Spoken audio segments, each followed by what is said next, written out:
The new album from Weezer, the Gold album, should please fans of the band's old school 90s Blue album sound, but may take a few more listens to truly grow on me. I'm going to break it all down on this edition of Rock Album Review.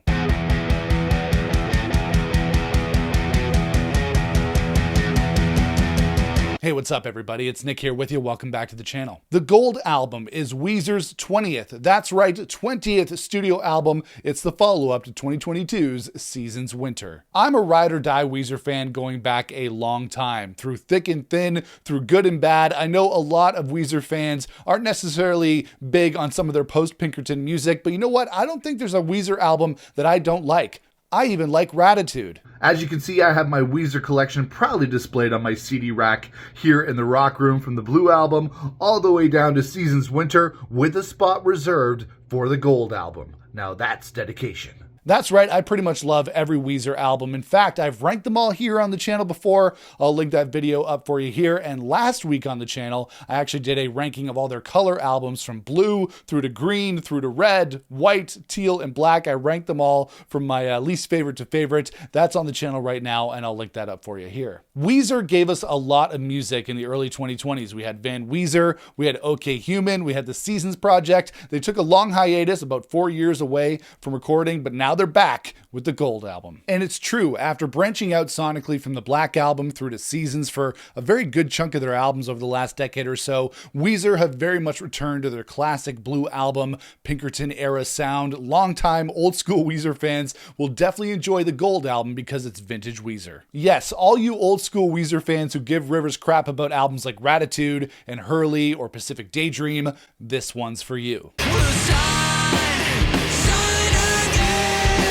Whatever sound they do, I'm gonna ride with Weezer, and there was a lot on the Gold album that I really enjoyed, even if the songs didn't grab me as much as I expected yet. I enjoyed the Gold album, but I felt the melodies to be overall a little bit more subtle than something like, say, Van Weezer or even the Seasons Project, and that's probably due to Rivers Cuomo sharing the songwriting duties on this record with the other members of the band, so not every song really blew me away on first listen. The Gold album is the first Weezer album since the Red album where the other members of the band are contributing to the songwriting. Rivers is still front and center, of course, but now we have drummer Pat Wilson and guitarist Brian Bell writing more on this record, and sometimes that can lead to a little bit of a mixed bag. Don't get me wrong, Pat Wilson is a good songwriter in his own right. He co-wrote some of the tracks on the Blue album, had his own track Automatic on the Red album, and his own project with his band The Special Goodness. But Pat's songwriting is definitely not as melodic as Rivers, although it's big on grungy guitar lines, but his melodies tend to be a little bit monotone, and I could feel that on tracks like Shine Again, which I didn't really dig from the first listen when it came out as the first single, as well as tracks like Nowhere and The Show Must Go On. Although, shout out to the track Hoops, which was co-written by Rivers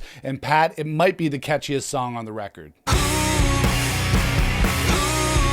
Brian Bell, however, has the melodic chops to stand toe-in-toe with Rivers. I really enjoyed his contributions to the record. We Might As Well Be Strangers featuring Carly Hartzman from the band Wednesday. I'm not really familiar with their music, but I thought she did a great job on vocals on that track. And then Brian also co-wrote Up in the Clouds and the excellent album closer, The LA Sound. Brian is a great collaborator for Rivers, and I hope that they write together more in the future. We might as well be strangers.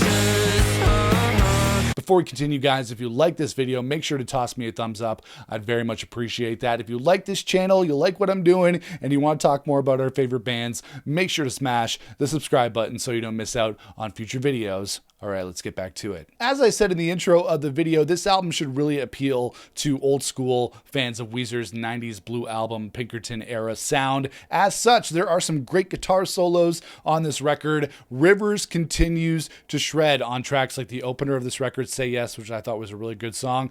Nowhere has a killer guitar solo on it. Hoops had some fun guitar on it as well. So you'll feel like you'll be pulling out your best air guitar to rock along with these songs. The track CEO in particular is like a sequel to Undone the Sweater song. It's got a very similar pick guitar line at the beginning of the track and then some spoken word vocals from Rivers where he's talking about nobody wanting to hear the new stuff and just play the classics. He's calling out all you fickle Weezer fans, and I'm here for it. Here comes the CEO. Plus, it's got a super funny video with famous people replacing the band in the video shoot for CEO. You got skating legend Tony Hawk there on drums, Obsession director Curry Barker, Rob Hubel is in there as well, Giovanni Ribisi, even McLovin makes a cameo in this one. Production-wise, this is Weezer at their most stripped back in a very long time. The production on this album reminded me a lot of Pinkerton. You had those sludgy, grungy guitars, you had a dirty bass sound that's very prominent in the mix, very much reminded me of Pinkerton, and a looser, more organic vibe than the past few Weezer records. Songs like Shine Again, Don't Make It Weird, CEO, and Nowhere were definitely giving me the Pinkerton vibes. Overall, I think the Gold album is very fun and very loose. It sounds like Weezer is having a good time, enjoying being a band again and making this record. From what I've read in the press, it sounds like they've kind of rekindled some of their friendships and really made it a record that they all made together in a room, as opposed to Rivers just doing a lot of the stuff on his own, because he's a very prolific songwriter. So it sounds like it's more of a band effort on this one, with some of the other members contributing songwriting, and it's nice to hear. It's really cool to hear that on the Gold album. With the Gold album, I like the album. I don't love it just yet, but like I said, I like everything that Weezer has done in their catalog, and this album will be no different. I look forward to it growing on me more with further listens. I think it will connect with Weezer fans of every kind, whether you're a diehard who's followed every album like me, whether you're a lapsed Weezer fan and you've missed the last couple of records.